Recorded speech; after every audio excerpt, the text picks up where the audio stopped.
اب آج جب دیکھیں کہ وہیں جہاں بیٹھا تھا وہیں بیٹھ کے اچھے سے لے. جب تک آپ ساتھ میں نہیں رہیں گے اس وقت تک آپ کو پتہ بھی نہیں چلے گا. حضرت فاروق اعظم رضی اللہ تعالیٰ عنہ فرماتے ہیں کہ اگر کسی شخص کو پہچاننا ہو تو یا تو اس کے ساتھ آپ سفر کرو یا اس کے ساتھ لین دین کرو، کاروبار کرو. دو چیزوں میں آپ اس کو جانچ لو گے. جب آپ سفر کرو گے تو آپ دیکھو گے کہ وہ آپ کی کتنی خبر گیری کرتا ہے، کتنا آپ کا خیال رکھتا ہے، آپ کا بوجھ اٹھانے کو تیار ہے یا نہیں. پہلے اپنا خیال کرتا ہے اپنی تکلیف دور کرنے کا، یا پھر آپ کو سیٹ بیٹھنے کے لیے آپ کو دیتا ہے کہ خود ہی قبضہ کر کے بیٹھ جاتا ہے. اس سے پتہ چلے گا کہ وہ آدمی آپ کا معاون ہے، آپ کو ساتھ دینے والا ہے کہ خود غرض ہے.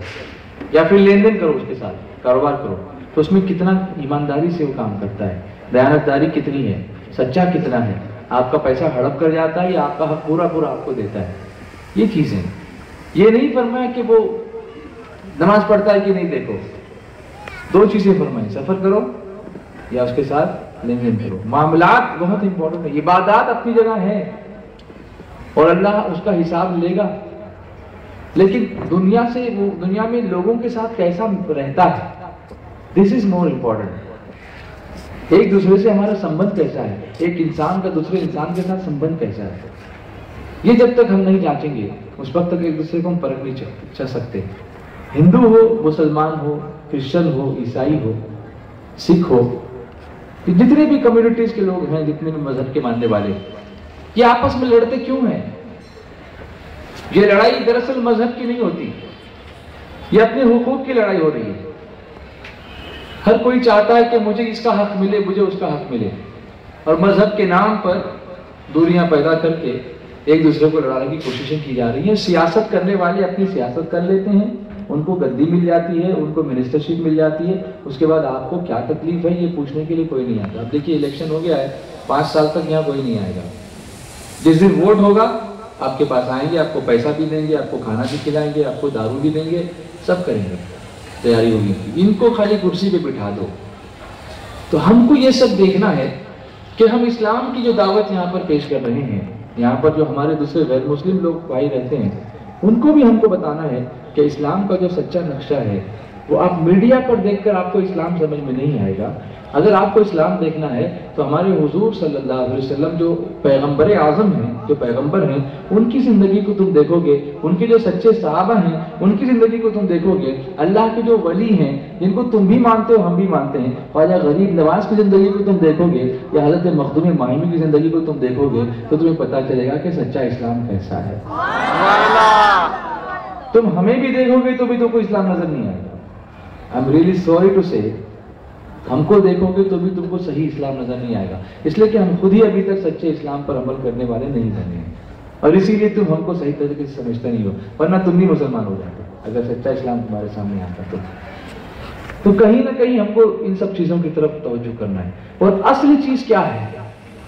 درد دل کو سمجھنا، ایک دوسرے کے درد کو سمجھنا. ہم کسی کے بارے میں بہت بدگمانی کر کے بیٹھ جاتے ہیں کہ وہ تو ایسا ہی ہوگا اس لیے میں اس کے پاس نہیں جاؤں گا. قرآن کریم میں اللہ تبارک و تعالیٰ نے ارشاد فرمایا ہے کہ یا ایھا الذین آمنوا اجتنبوا، اے ایمان والو اجتناب کرو، کس چیز سے بچو، کس چیز سے؟ ظن کثیر سے بچو، کسی کے بارے میں زیادہ بدگمانی کرنے سے بچو، جس کو پریجوڈس کہتے ہیں انگلش میں، کہ کسی کے بارے میں ایسا من بنا کر رکھ لینا کہ یہ تو ایسا ہی ہوگا. یا کوئی اگر کسی کے پاس کہیں 2 آدمی بیٹھے ہوئے اور کسی کے کان میں کسی نے کچھ بول دیا، اب میں یہاں پر بیٹھا ہوں اور مجھے وہ دیکھ رہا ہے تو میں یہ سوچوں کہ یہ میرے ہی بارے میں بول رہا ہے. دس از سم تھنگ رانگ. اور اسی لیے حضور صلی اللہ علیہ وسلم نے منع فرمایا کہ جب کچھ لوگ بیٹھے ہوں محفل میں تو کوئی کسی کے کان میں نہ بولے. حضور نے پہلے ہی روکا اس کے تعلق سے کہ آقا جانتے ہیں کہ خرابی کہاں سے پیدا ہوگی، خرابی یہاں سے پیدا ہوگی کہ کوئی کسی کے کان میں نہ بولے.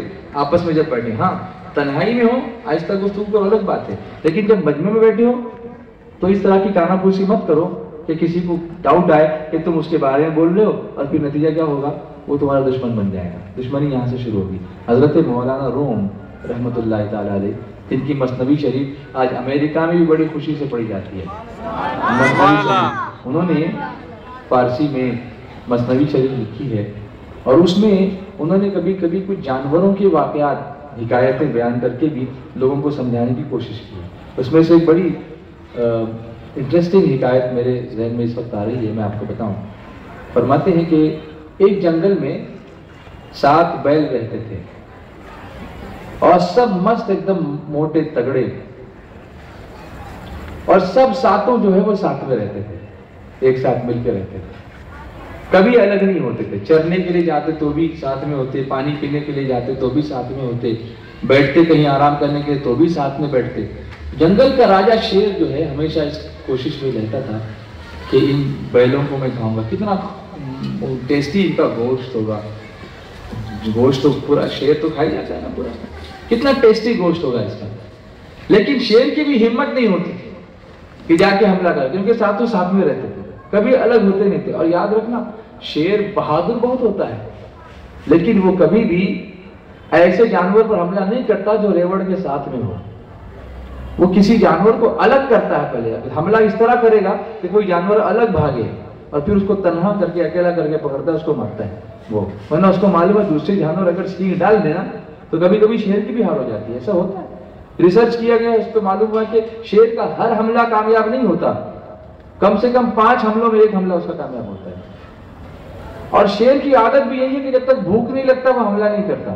یہ تو انسان ہے کہ پیٹ بھرا ہوا ہے پھر بھی حملہ کرتا ہے، یہ انسان ہے آج دنیا میں ایسا کر رہا ہے کہ گھر میں کروڑوں روپے کچرے کے ڈبے میں پڑے، ایسے منسٹر کے آپ نے پڑھا ہوگا، منسٹرز کو دیکھا ہوگا ٹی وی پر کہ ڈسٹ بین کے اندر پیسے پڑے ہوئے پھر بھی کھا رہا ہے، خون سب کا چوس رہا ہے۔